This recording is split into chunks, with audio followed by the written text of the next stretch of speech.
जय हिंद प्यारे बच्चों, सुप्रभात सभी को, सत श्री अकाल। आशा करते हैं प्यारे बच्चों कि आप सभी लोग स्वस्थ प्रसन्न होंगे और अध्ययनरत होंगे। और उसी आशा के साथ आज का क्लास स्टार्ट करते हैं प्यारे बच्चों। पिछले क्लास में प्यारे बच्चों हमने आप लोगों के सम्मुख शिक्षण सूत्र पे चर्चा किया था, जिसमें कुछ महत्वपूर्ण जो शिक्षण सूत्र थे उस पे हम लोगों ने चर्चा किया था। अभी उसमें कुछ शिक्षण सूत्र ऐसे हैं जो बाकी हैं और काफ़ी महत्वपूर्ण हैं। आज हम लोग उस पर चर्चा कर लेते हैं और उसके आगे अध्ययन करेंगे, जिसमें 7वां शिक्षण सूत्र है प्यारे बच्चों, विशिष्ट से सामान्य की ओर। ठीक है, हम पर्टिकुलर ना कह के कहीं कहीं आप देखेंगे तो स्पेसिफिक भी विशिष्ट के लिए अंग्रेजी शब्द यूज होता है और सामान्य के लिए तो जनरल यूज होता ही है। ठीक, तो समझते हैं क्या है। शिक्षक को पहले छात्रों के सामने विशिष्ट उदाहरण प्रस्तुत करने चाहिए और फिर उन्हीं उदाहरणों के माध्यम से सामान्य सिद्धांत या सामान्य नियम निकलवाने चाहिए। तो इसका अर्थ ये है प्यारे बच्चों को, जब पहले बच्चों को हम सामान्य नियम या सिद्धांत बता रहे हैं तो उस सिद्धांत से संबंधित पहले बच्चों को कुछ विशिष्ट का कह सकते हैं, कुछ 1, 2, 3 उदाहरण बच्चों को पहले प्रस्तुत करने चाहिए और उसी उदाहरण की सहायता से हमें क्या करना है, सामान्य नियम और सिद्धांत निकलवाने चाहिए। बात समझ में आया कि पहले 2-3 ऐसे जो महत्वपूर्ण उदाहरण है पहले उसको रखिए बच्चों के सामने और उसी उदाहरण की सहायता से हमें क्या करना है, सामान्य सा सिद्धांत निकलवाना है। आगे देखते हैं। यह सूत्र बालकों को निरीक्षण, परीक्षण, विचार, चिंतन आदि के अवसर प्रदान करता है। किस पे?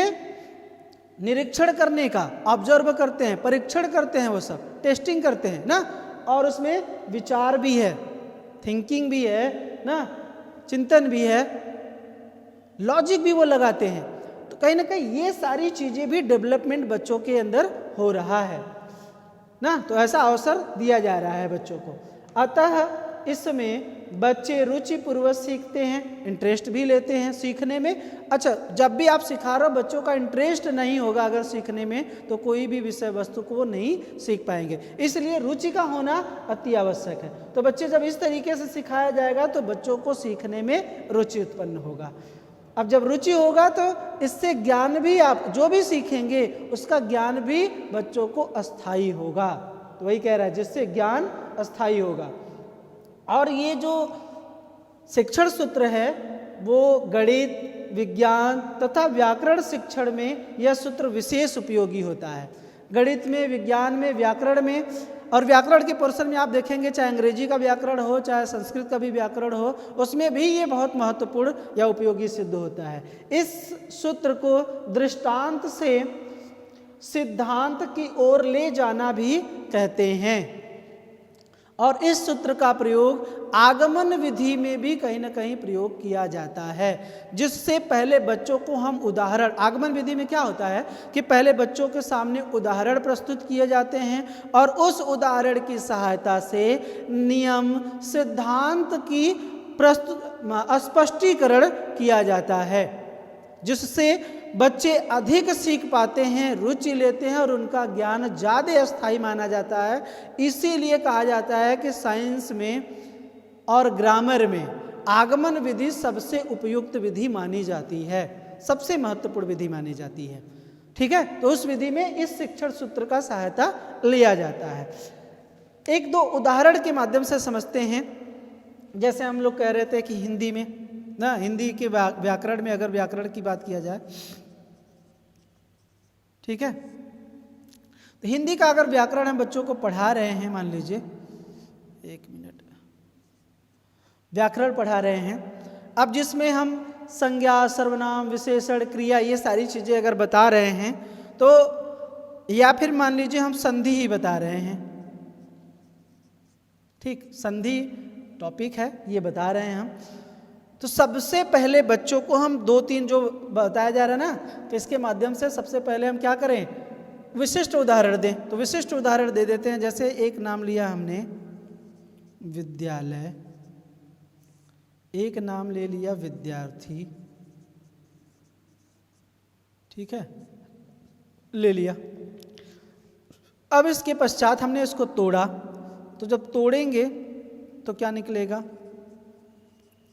विद्या धन आलय। ठीक है, और हम ये कहेंगे प्यारे बच्चों, ये दो वर्डों से मिलकर के बना हुआ है। कौन कौन सा? इसमें भी आ है और इसमें भी आ है, मिलकर के क्या बना रहा है? आ बना रहा है। तो अब हम कहेंगे प्यारे बच्चों, इसी उदाहरण की सहायता से हम नियम या सिद्धांत या परिभाषित संधि को कर सकते हैं। इस संधि को परिभाषित कर सकते हैं। कैसे?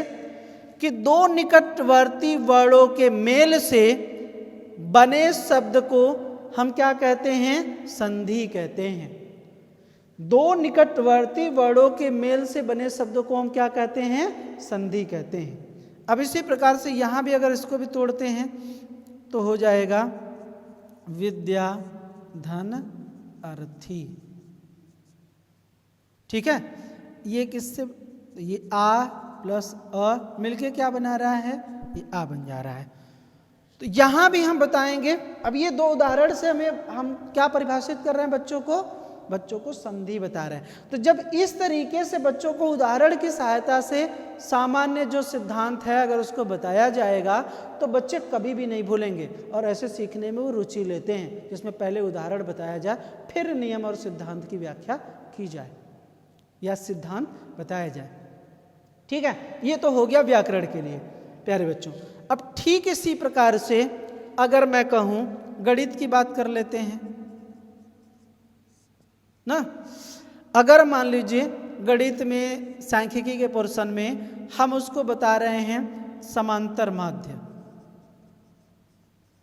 समांतर माध्य की परिभाषा आप उनको रटवा दीजिए, बुलवा दीजिए, लेकिन एक समय के पश्चात वो भूल जाते हैं। लेकिन पहले उदाहरण लीजिए। ये समांतर लिखा गया है, यहां पे हो जाएगा समांतर ना। अब देखिए, जैसे हमने उदाहरण के रूप में लिया, पहले फार्मूला लिख दिया समेशन यक्स अपॉन यन। ये यक्स बार किसको दिखाता है? तो मध्यमान को दिखाता है। और समेशन किसको दिखाता है? तो योग को दिखाता है। यक्स क्या है? पदों की जो कह सकते हैं जो संख्या है उसको दिखाता है। तो इसको जो जोड़ेंगे तो योग हो जाएगा, तो पूरे पदों का योग कहलाता है समेशन यक्स। और ये किसको दिखाता है? पदों की संख्या को दिखाता है ना, जितने नंबर्स होंगे। अब मान लीजिए हमने यहाँ पे लिखा, नंबर्स दे दिया 2 4 6 8 10। ठीक है, अब जो फार्मूला कह रहा है उसी के अनुसार हम लगा देते हैं। 2 + 4 + 6 + 8 + 10 कितनी संख्या है? आइटम कितने हैं? तो 5 है। जोड़ देंगे कितना आएगा? 30। 5 से डिवाइड करेंगे 6। तो अब हम इस सवाल की सहायता से या इस उदाहरण की सहायता से हम समांतर माध्य को परिभाषित कर सकते हैं। कैसे? हमने कहा कि दिए गए आंकड़ों का योग करके दिए गए संख्या से भाग देने पर जो भागफल आता है उसी को हम क्या कहते हैं? समांतर माध्य कहते हैं। जो प्रक्रिया उसने अपनाया उसी को परिभाषित कर दिया, वो समांतर माध्य की परिभाषा हो गई। जब इस तरीके से बच्चों को सिखाया जाएगा तो क्या बच्चे भूलेंगे? कतई नहीं भूलेंगे। एक दो उदाहरण दे करके हम बच्चों को क्या कर रहे हैं? उसकी परिभाषा निकलवा रहे हैं। और नहीं तो ऐसे दिए गए सम्यक को योग करके दिए गए सम्यकों से भाग देने पर जो भागफल आता है उसे समांतर माध्य कहते हैं। अब ऐसे रट लिया, कल को वो भूल सकता है। लेकिन अगर इस उदाहरण की सहायता से अगर वो निकाला हुआ है परिभाषा तो आसानी से समांतर माध्य की परिभाषा दे सकता है। इसी तरीके से विज्ञान में भी आप देखे होंगे कि बहुत सारी परिभाषा निकालते हैं। जैसे मान लीजिए एक उदाहरण दिया गया कि प्यारे बच्चों, ये एक कोई बीकर है जिसमें पानी है, एक लकड़ी का टुकड़ा डुबाया जा रहा है ना। डुबा के दिखाइए उनको, उदाहरण के तौर पर दिखाइए, जहाँ की आधा हिस्सा लकड़ी का डूबा हुआ है, आधा नहीं डूबा हुआ है। अब उसके पश्चात इसको परिभाषित कर दीजिए कि अपने भार के बराबर जितने भार को हटा पा रहा है, आंशिक या पूर्ण रूप से डूबा हुआ है, उसको हम लोग क्या कहेंगे? तो ये कहने का तात्पर्य ये है प्यारे बच्चों कि इसमें हम कुछ विशिष्ट उदाहरणों की सहायता से हम सामान्य सिद्धांत को आसानी पूर्वक समझा सकते हैं, बता सकते हैं। तो ये सूत्र जो है बहुत उपयोगी और महत्वपूर्ण माना जाता है। इसको नोट कर लीजिए आप लोग फटाफट, तब समझ में आएगा। आगे बढ़ते हैं फिर उसके पश्चात। नोट करने के पश्चात नेक्स्ट है प्यारे बच्चों विश्लेषण से संश्लेषण की ओर। ठीक है, एनालिसिस टू सिंथेसिस।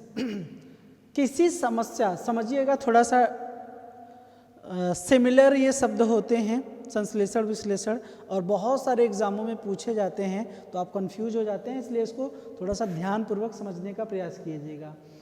किसी समस्या के ऐसे जीवित टुकड़े करना कि जिनके जोड़ने पर समस्या का हल तैयार हो जाए। ऐसा टुकड़ा करना, जैसे मान लीजिए ये कोई है भाग, उसको क्या किया जाए, ऐसे जीवित टुकड़े करना। अब हमने इसी को क्या किया, कई भागों में तोड़ दिया, ये ना, कई भागों में इसको तोड़ दिया गया छोटे छोटे, समस्या का हल तैयार हो जाए। अब इसको तोड़ करके हम क्या कर रहे हैं, अध्ययन कर रहे हैं, तो इस समस्या का हल हो जाएगा। इसी को हम क्या कहेंगे, विश्लेषण। मतलब किसी भी समस्या को कई भागों में विभक्त करके उस समस्या का अगर हल खोजा जाता है तो उसे हम क्या कहेंगे, उसे हम विश्लेषण कहते हैं प्यारे बच्चों। जैसे कोई एक बालक है, एक ही समस्या का हल वो कई तरीके से कर देता है। ठीक है, कई तरीके से उस समस्या का हल अगर ढूंढ लेता है तो वो क्या कहलाता है, वो विश्लेषण कहलाता है। मतलब इसको वो कई प्रकार से उस समस्या का हल कर ले रहा है। ठीक है, बस समझ में आया। अब देखिए, और खंडों में प्राप्त ज्ञान को जब जोड़कर समझाया जाता है, जैसे मान लीजिए ये बहुत सारे खंड हैं आपस में, ये खंड खंड हमने कर दिया। अब इन खंडों को क्या किया जाए, जब जोड़ करके अध्ययन किया जाए तो वो क्या कहलाएगा, वो संश्लेषण कहलाएगा प्यारे बच्चों। बात समझ में आया। जब हमने इसको क्या किया, जोड़ दिया। फिर से एक बार समझिएगा, खंडों में प्राप्त ज्ञान को, ये खंड में है प्राप्त ज्ञान, जब जोड़कर समझाया जाता है तो उसे हम क्या कहते हैं, संश्लेषण कहते हैं। यहाँ पर किसी समस्या को या किसी विषय वस्तु को समझने के लिए हमने उसको खंड खंड कर दिया और खंड खंड करके एक एक भाग का अध्ययन कर रहे हैं, वो विश्लेषण कहला रहा है। लेकिन जब हम क्या कर रहे हैं, बहुत सारे खंडों को जोड़ करके जब हम अध्ययन करते हैं तो वो संश्लेषण कहलाता है प्यारे बच्चों, यही ध्यान रखिएगा। अब विश्लेषण में पहले संपूर्ण वस्तु का अध्ययन किया जाता है, यहाँ पर पहले पूरे का अध्ययन किया जाता है, फिर उसके पश्चात विभिन्न भागों का या भागों को बताया जाता है। यहाँ पर देखा जाए कि संपूर्ण का अध्ययन किया गया, फिर उसके पश्चात विभिन्न भागों का अध्ययन किया जाता है या उसके बारे में बताया जाता है। यही क्या है, संश्लेषण से नहीं सॉरी विश्लेषण से संश्लेषण की ओर शिक्षण सूत्र है प्यारे बच्चों। एक उदाहरण से और समझने का प्रयास करिए। जैसे हमें भारत के संसद भवन के बारे में अगर बताना है बच्चों को, तो भारत का कहेंगे कि एक संसद है ना, भारत की एक संसद है जिसमें 3 भाग होते हैं, एक तो राज्यसभा, लोकसभा और विधानसभा के बारे में अगर हम, अब देखिए हमने क्या किया, पहले मेन तो संसद है, यही क्या हो गया, संसद हो गया, ये संसद हो गया ना। अब संसद को समझना है तो हमको उसके विभिन्न भागों को उसमें समझना पड़ेगा, जिसमें राज्यसभा, लोकसभा समझना पड़ेगा। अब इसमें भी कई खंडों में तोड़ सकते हैं, जैसे राज्यसभा के अंतर्गत भी बहुत सारी चीज़ें आती हैं, लोकसभा के अंदर भी बहुत सारी चीज़ें आती हैं, तो उसको खंड खंड में डिवाइड करके हम क्या कर रहे हैं, अध्ययन कर रहे हैं, तो वो क्या कहलाएगा, विश्लेषण कहलाएगा प्यारे बच्चों। ठीक है। अगर इसका जस्ट अपोजिट देखा जाए तो ये हो जाएगा कि अगर हम राज्यसभा का, लोकसभा का, इन सब का विस्तार पूर्वक पहले उसके खंडों का अध्ययन करके फिर उसके बाद जब हम संसद का अध्ययन करते हैं तो वो संश्लेषण कहलाएगा। जब इनको जोड़ करके हम किसका अध्ययन कर रहे हैं भाई, संसद का कर रहे हैं, तो वो आपका संश्लेषण कहलाएगा। तो ये है प्यारे बच्चों आपका विश्लेषण से संश्लेषण की ओर। ये बहुत ही महत्वपूर्ण है, कई एग्जामों में पूछे जाते हैं, इसलिए आप लोगों को इस डायग्राम के माध्यम से समझाने का प्रयास किया गया। इसको भी नोट कर लीजिए, संश्लेषण विश्लेषण। एक उदाहरण और समझ लीजिए अगर आपको डाउटफुल हो, क्योंकि समझना महत्वपूर्ण है। अगर मान लीजिए हमें उत्तर प्रदेश के विभिन्न उत्तर प्रदेश का ही अध्ययन अगर कराना है प्यारे बच्चों, तो सबसे पहले हम क्या करेंगे, उत्तर प्रदेश को समझेंगे।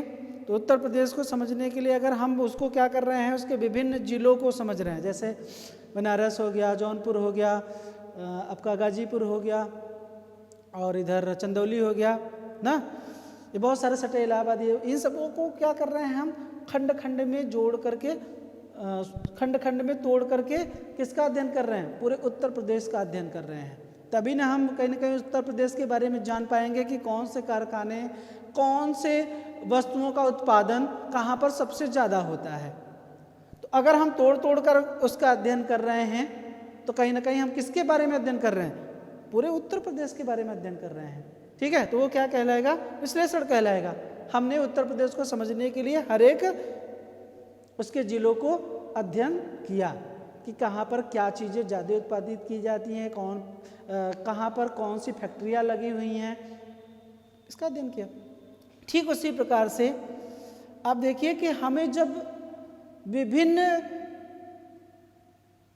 आप जनपद की बात कर लेते हैं, जब विभिन्न जनपदों का आप अध्ययन करते हैं और उन जनपदों का अध्ययन करने के पश्चात जब हम इस पूरे ज्ञान को समझने पर कहाँ पर प्रयोग करते हैं, यूपी को, उत्तर प्रदेश को अगर हम समझने में प्रयोग करते हैं तो इसका मतलब वो संश्लेषण कहलाएगा।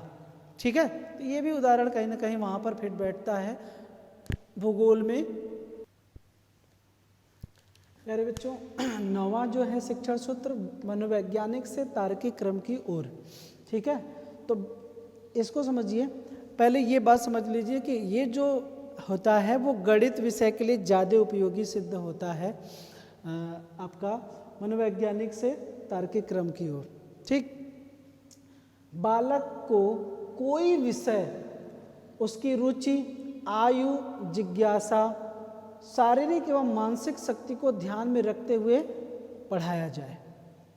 जब भी हम शिक्षण कार्य करें तो बच्चों को उनकी आयु, कक्षा स्तर, ये ध्यान में रख करके अगर आप करते हैं, शिक्षण कार्य करते हैं, तो बच्चे को जरूर समझ में आएगा। उनकी मानसिक शक्ति को अगर आप ध्यान में रखते हैं, अरे भाई हमने जैसे मान लीजिए कि कक्षा 5 को पढ़ाना है और हम कक्षा 8 जैसा व्यवहार अगर उनके साथ करेंगे, 8 जैसा अगर हम उनको पढ़ाएंगे, तो क्या कक्षा 5 का बच्चा पढ़ पाएगा, रुचि लेगा उस विषय में? नहीं ले पाएगा। तो इसलिए हमें उनके रुचि का, आयु, जिज्ञासा का, शारीरिक और मानसिक शक्ति को ध्यान में रख करके शिक्षण कार्य को बढ़ावा देना चाहिए। अर्थात विषय या पाठ्यवस्तु को प्रधानता न देते हुए बालक की रुचि, स्तर आदि को वरीयता दी जाए, तब शिक्षण अधिक उपयोगी होगा।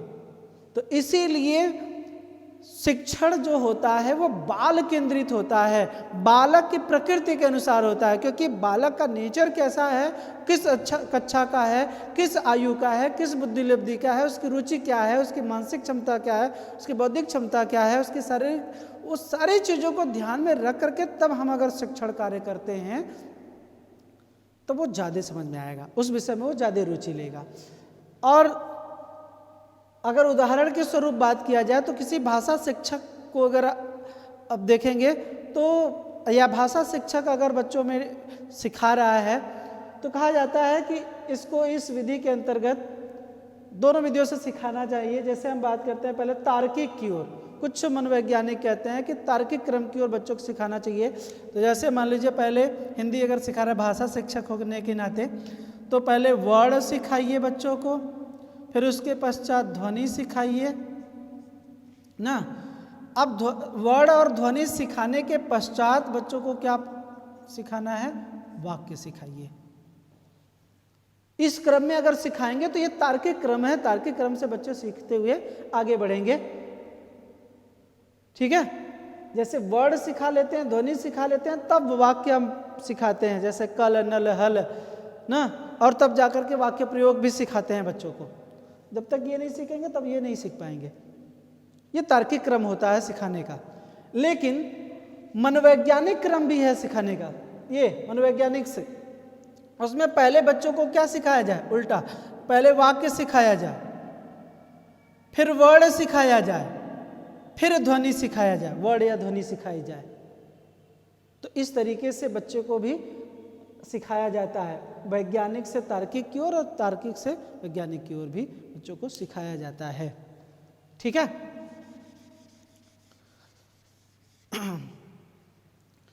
ये ज्ञान जब अगर उल्टा और सीधा दोनों तरीके का अगर बच्चों को सिखाते हैं तो ज्ञान ज़्यादा अस्थायी होता है। जैसे गणित में हम लोग बच्चों को कहते हैं कि चलो अच्छा 1 से लेकर 10 तक याद कर लो गिनती, फिर उसके बाद एक तो हो गया तार्किक क्रम, सीधे क्रम में वो सीख रहा है, फिर उसके बाद उल्टा भी सिखवाते हैं उसको, 10, 9, 8, 7, 6, 5, 4, 3, 2, 1 ऐसे भी अगर वो सीख ले रहा है तो सीधा उल्टा दोनों तरफ सीख रहा है, वो ज्ञान ज़्यादा अस्थायी होगा। ठीक है, इसलिए वो ज़्यादा महत्वपूर्ण माना जाता है। अनुभव से युक्त की ओर। ठीक, प्रारंभिक अवस्था में बालक की मानसिक शक्ति या जिज्ञासा इतनी तेज होती है कि वो बहुत सारा ज्ञान देखकर वह अनुभव करके प्राप्त कर लेता है। मैं आपको जब साइकोलॉजी पढ़ा रहा था तो उसमें बताया था प्यारे बच्चों की 0 से लेकर के 6 वर्ष तक की अवस्था जो बच्चे की होती है उसमें बच्चे का मानसिक शक्ति और शारीरिक विकास वो सबसे ज़्यादा होता है। जितना कि 6 से लेकर के 12 वर्ष में नहीं होता है, उतना 0 से लेकर के 6 वर्ष में मानसिक शक्ति का विकास बच्चे का हो जाता है। ठीक है, तो जब ऐसी अवस्था में है, प्रारंभिक अवस्था में बालक, तो उसकी मानसिक शक्ति का और जिज्ञासा बहुत तेज है। बच्चे यहाँ पर प्रश्न बहुत ज़्यादा खोजी प्रवृत्ति के होते हैं, नन्हे साइंटिस्ट होते हैं, वो पूछते हैं क्या, क्यों, कैसे, कहाँ, ये बहुत सारे प्रश्न उनके मन में चलते हैं। वो हर एक वस्तुओं के बारे में जानने का प्रयास करते हैं ऐसे प्रश्न पूछ करके। ठीक है, तो तेज होती है, वो बहुत सारा ज्ञान देखकर वह अनुभव करके सीख लेते हैं। पहले बच्चा जब पैदा होता है ना, कोरे कागज के समान होता है, लेकिन जिस परिवार में वो होता है पहले देखता है, तो आंखों को देखे होंगे कि आंखों से कहाँ से ध्वनि आ रही है, आंखों से वो इधर उधर देखता है, सिर्फ इस तरीके से देखता है, देख रहा है, फिर सुन रहा है कि कौन क्या क्या बोल रहा है। अब उसके पश्चात जब बोल करके वो आत्मसात करता है, अर्जित करता है, और अर्जित करने के पश्चात जैसे जैसे उसकी आयु बढ़ेगी वैसे वैसे जो परिवार में बोली जाती है भाषा उसी तरीके वह उच्चारण करना प्रारंभ कर देता है। लोग कहते हैं ना बेटा बोलो मम्मा पापा, तो उसी तरीके का वो बोलना प्रारंभ करता है। तो क्या कर रहा है, बहुत सा ज्ञान वो देख रहा है, अनुभव कर रहा है, वो उसी परिवेश से ना अनुभव करके प्राप्त करता है। परंतु वह ज्ञान तर्क पर आधारित नहीं होता है। ठीक है, वो रीजनेबल नहीं होता है। बालक को ज्ञान तो होता है पर वह उस ज्ञान को तर्क का प्रयोग करके सत्य सिद्ध नहीं कर पाता है। जो ज्ञान होता है उसका तर्क का प्रयोग करके वो सिद्ध नहीं कर पाता है। अध्यापक को शिक्षण कार्य करते समय इसी क्रम को आगे बढ़ाना और उस ज्ञान को युक्ति संगत बनाना चाहिए, जिससे कि बच्चे का जो ज्ञान है वो तर्क सिद्ध हो सके, या फिर कह सकते हैं कि तर्क ज्ञान पर आधारित हो सके, क्योंकि ये पहले नहीं था, तो ये सत्य सिद्ध कर सके बच्चा। ठीक है, अब एक उदाहरण के माध्यम से समझिए इसको कि टीचर किस तरीके से समझाएगा, बताएगा कि बच्चा समझ पाए ना। जब बच्चा छोटा होता है तो वो अपने वातावरण में सूर्य को उदय होते हुए देखता है और अस्त होते हुए देखता है, चंद्रमा को उगते हुए भी देखता है और समाप्त होते या कह सकते हैं अस्त होते भी चंद्रमा को भी देखता है, तमाम तारों को देखता है। और उसी इन्वायरमेंट में मौसम के परिवर्तन को भी देखता है, जिसमें गर्मी के समय में बहुत ज़्यादा गर्मी तपन का भी एहसास करता है, लू का भी एहसास करता है। बरसात के मौसम में बहुत ज़्यादा वर्षा का भी अनुभव करता है, ठंडी के मौसम में बहुत ज़्यादा ठंडी का भी अनुभव करता है, कोहरे का अनुभव करता है, ओस का अनुभव करता है। लेकिन ये किस कारण से हो रहे हैं, इसकी सत्यता का जो हम बात करें ना, ये सिद्ध नहीं कर पाता है, वो जान नहीं पाता है कि ये क्यों हो रहा है। तो अध्यापक को चाहिए कि वो तमाम चित्र के माध्यम से, मॉडल के माध्यम से, छोटे छोटे फिल्म के क्लिप के माध्यम से बच्चों को ये मौसम परिवर्तन क्यों होता है, किसके कारण से होता है, ये ज्ञान बच्चों को देना चाहिए। दिया ना। अध्यापक को शिक्षण कार्य करते समय इसी क्रम को आगे बढ़ाना चाहिए और उसे ज्ञान युक्ति संगत बनाना चाहिए, और उसी मॉडल या चित्र की सहायता से वो युक्ति संगत उसको बनाना चाहिए, तभी वो सत्यता को जान पाएगा। अन्यथा जो देख रहा है, समझ रहा है, अनुभव कर रहा है, वो तर्क पर ही आधारित नहीं होता है। ठीक है, तो यही चीज़ें होती हैं। तो बच्चों को शिक्षक को चाहिए कि उसको मॉडल या चित्र की सहायता से सिखाए और बताए, इसीलिए बोलते हैं अनुभव से युक्ति युक्त की ओर। अच्छा, बहुत सारे अध्यापक होते हैं जो अपने अनुभवों के आधार पर, अपने ज्ञान के आधार पर वो बच्चों को इसी आधार पर बताते हैं।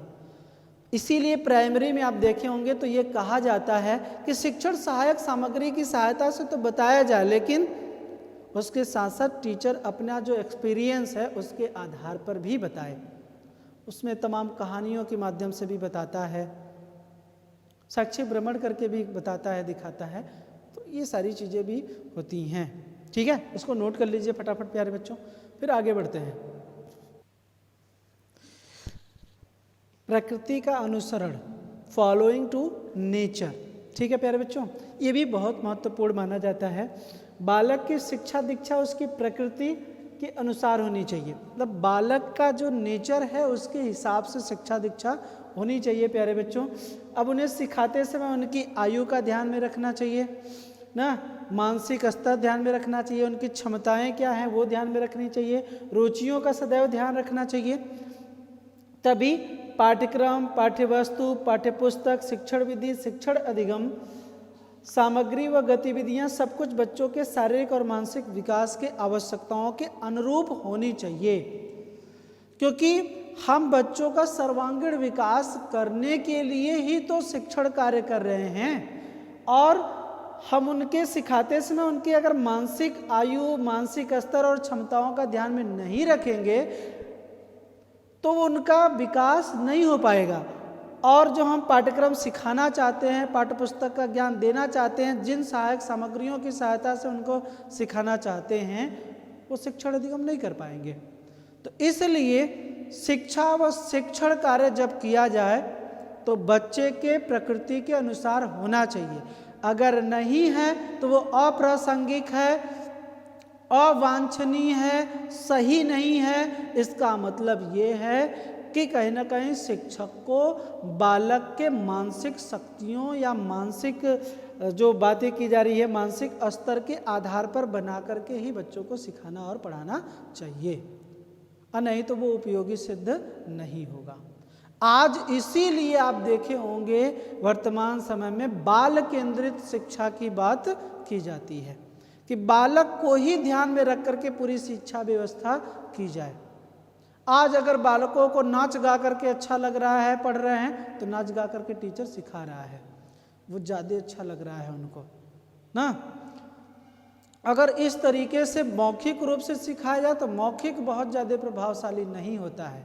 हम बात छोटे बच्चों की कर रहे हैं, बड़े बच्चों को तो व्याख्यान ज़्यादा प्रभावशाली होता है, क्योंकि व्याख्यान कम समय में ज़्यादा चीज़ें प्रस्तुत की जाती हैं और सामूहिक शिक्षण में व्याख्यान ज़्यादा प्रभावशाली होता है। लेकिन बात हम छोटे बच्चों की कर रहे हैं तो वहाँ पर कहीं ना कहीं हमें बच्चों के नेचर के हिसाब से चलना पड़ेगा।